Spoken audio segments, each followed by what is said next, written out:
What's going on, everybody? It's the Kitty G. I'm back again with another video, and today we're going to be talking about Martin Odegaard. And you know what? Those famous words from the man himself, Fabrizio Romano. Here we go.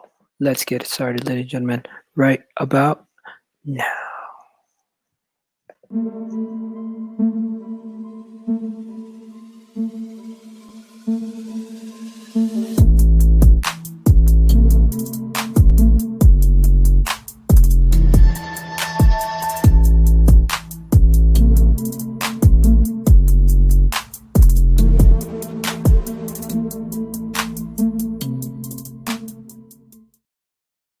So, ladies and gentlemen, about 5 hours ago, we heard those words, "Here we go," from Fabrizio Romano himself. And let me just show you guys the tweet right there. So Fabrizio Romano says that Real Madrid have signed the paperwork for the contract, and they've accepted the loan deal for Odegaard, and he will be an Arsenal player within the next coming hours.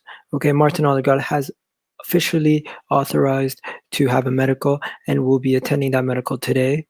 Okay, which is January the 25th, I'm assuming. Yes, January the 25th, Monday, January the 25th. Martin Odegaard has already traveled to the UK.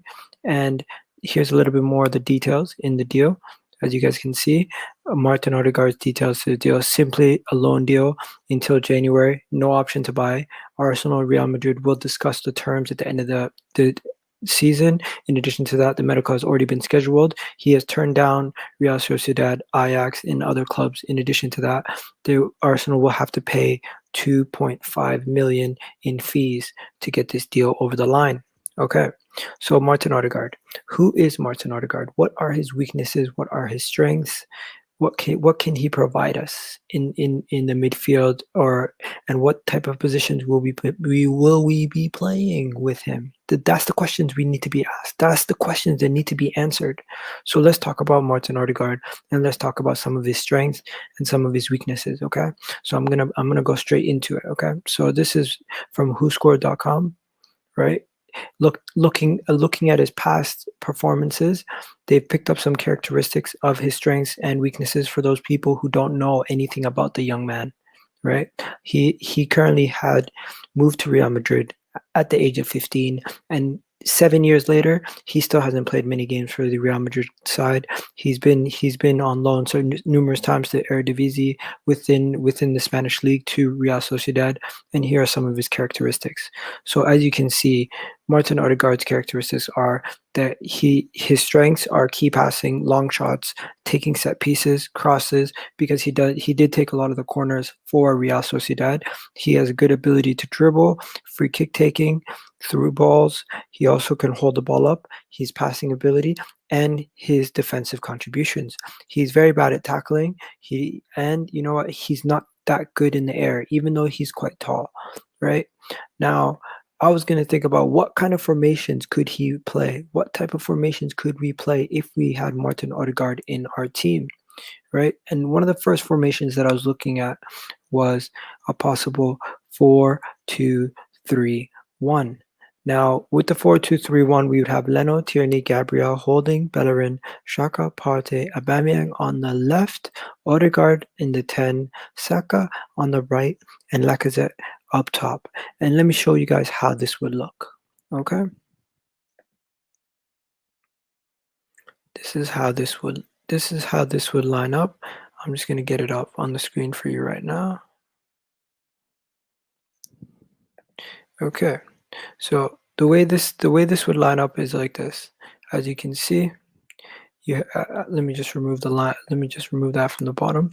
So as you can see, you have in this formation, you have a 4-2, should be a 3, 4-2-3-1. Okay, so this is a 4-2-3-1. So you'd have Bellerin on the right as a right back, Holding right center back, left center back Gabriel, Tierney, okay, Partey as one of the double pivots with Xhaka. Okay, you'd have Odegaard in the 10 role. You'd have Saka on the right. You have Aubameyang on the left with Lacazette up top. With this formation, we can be very fluid.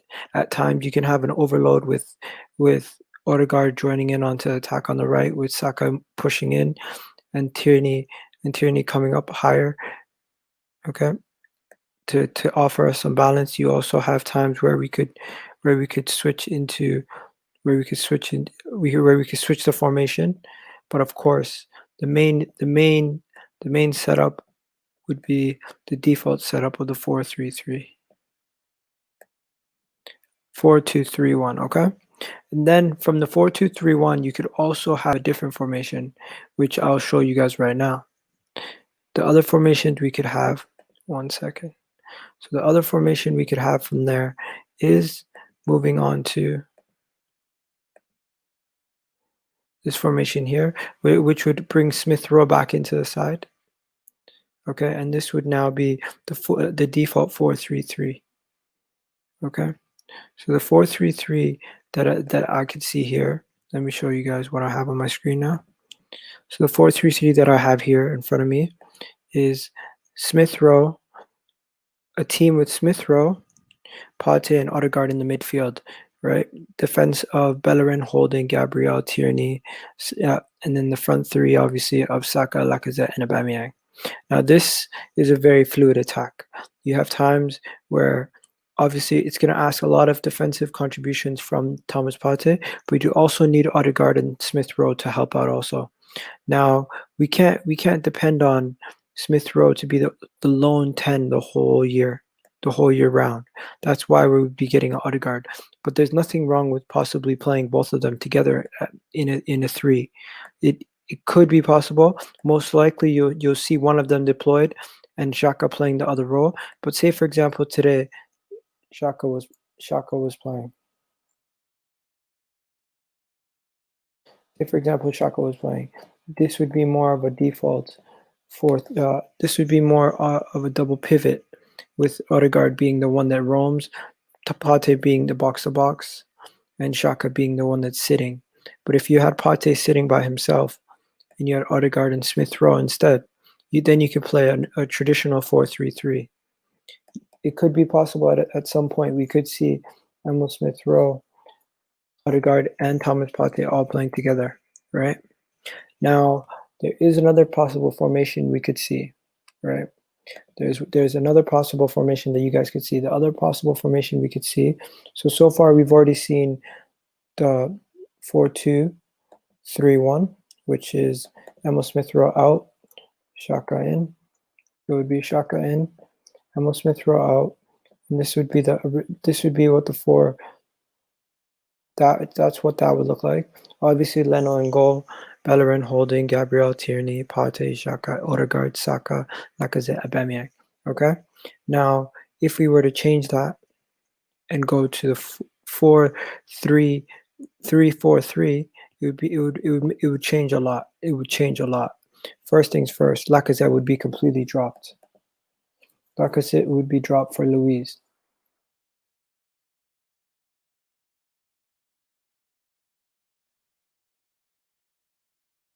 David Luiz would take Lacazette's roster spot. We would not be playing with Lacazette there. We would have Aubameyang in the 10, Saka on the right. On the left, Odegaard on the right. Thomas Partey and Xhaka would be the lone midfielders. You'd have Tierney, Bellerin as the wingbacks, with Gabriel and Holding taking up both of the right sides, and David Luiz being the middle center back, or possibly Gabriel, David Luiz switching. And this is what the 3-4-3 would look like. And in this kind of situation, you'd have Tierney moving up into the attacking third, depending on where we are on the pitch, and you have Odegaard deployed as a right winger. So Odegaard can now be deployed as a right winger. He can be deployed as a 10, and he could also be deployed a little bit deeper in the midfield.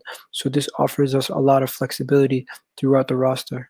The 3-4-3, that would be if we were in a situation where we had some of our midfield options missing, we could still play Odegaard as a right winger if he doesn't get chosen to play as an out-and-out midfield 10. Now, if we go back to the back four, right? Say we bring back Lacazette. Say we bring back Laka, right? We would literally it would be a quick transition. Oh, what am I doing? Cancel that. It would be an easy transition to bring back Lacazette. You just take Saka, put him back on the right, put Odegaard in the 10, remove Lacazette in there, and say Saka didn't play. You could still play Odegaard on the right, take Saka out, and play Emil Smith-Rowe. So there's a lot of flexibility throughout the squad with the players that we have now. Of course, we still have the midfield options of Mohamed Elneny, and we could also remove Bellerin and put in Cedric, right? We still need to find a backup for Tierney. We now have a backup for Leno, so it offers us a lot of options. But with Odegaard, you'd most likely see him, if I was just to put this to the side, you'd most likely see him in the 10 role or on the right. The only other way you'd see a different formation, let me put Saka back. Only way you'd see a different formation is if we had some sort of midfield three with Odegaard, Partey, and Xhaka, and it would be a 3. This would now be a situation where we play a 4-3-3, right? And ideally, you would think if you were playing this formation that you'd remove Xhaka and you'd put an Emil Smith-Rowe and play Emil Smith-Rowe next to Odegaard. So you'd now have 2 runners joining into the attack from the midfield. But this would leave us a little bit more vulnerable on the defensive end, since Emil Smith-Rowe and Odegaard are not the best with their defensive shape. So I'm assuming that Xhaka would still be deployed in a 3. Even if we went in a 3-man midfield, we would most likely still see Xhaka deployed within this 3-man midfield, and more likely to actually be deployed on the left with Partey being a runner. Or either way they could switch. You never know.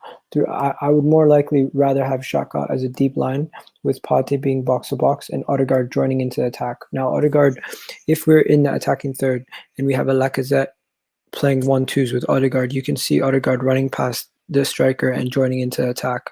Also, if you have Aubameyang cutting back and Lacazette takes up the far post, you could possibly see Odegaard joining in and coming from the near post into the attack.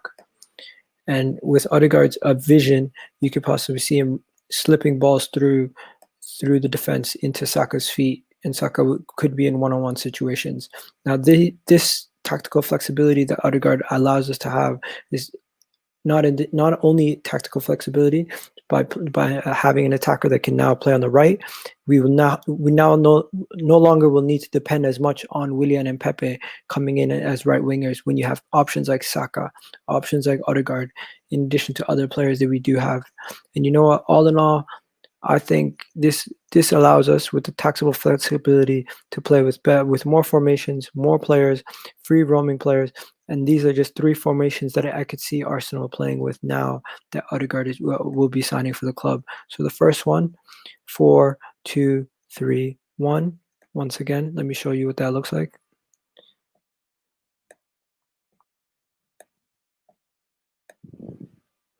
Okay.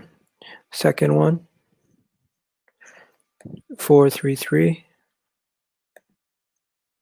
which is just simply moving Saka and Odegaard down to the right, Partey there,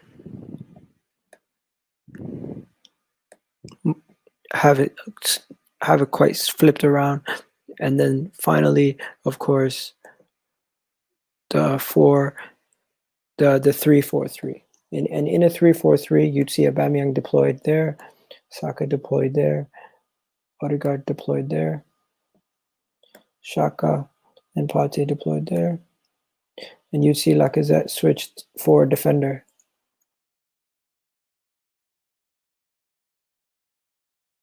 David Luiz would drop. What am I doing? Grab it. David Luiz would join the 3-man defense, and this would be the situation in that case. Hopefully you guys can see everything. So yeah, so that is what it would look like when deploying these guys in in a 3-4-3. And you know what? I think more likely than none, we will be seeing a 4-3-3 and a possible 4-2-3-1. I highly doubt that we'll be seeing more of this. I think that we're done with the back 3 days, and we're gonna stick with the four-man defense. So you're gonna see more and more of 4 at the back. You're gonna see more 4 at the backs and less of. One second, let me just put this. Let me put the players in their rightful positions.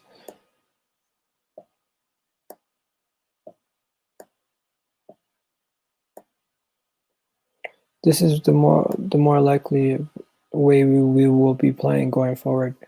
At least I'm assuming this is how we will be playing. You'll have Saka on the right being the creator. You have Aubameyang being the inside forward. Lacazette being the striker that links play. You'd have Odegaard, who's the attacking midfielder. Thomas Partey on the right being a box-to-box midfielder, going back and forth. And then you have Xhaka sitting most likely and filling the left slot when Tierney goes forward. Right? And that's what I see our attack going and how I see our team playing out. Hopefully you guys enjoyed this video. If you guys have, do me a favor, smash a like on the video.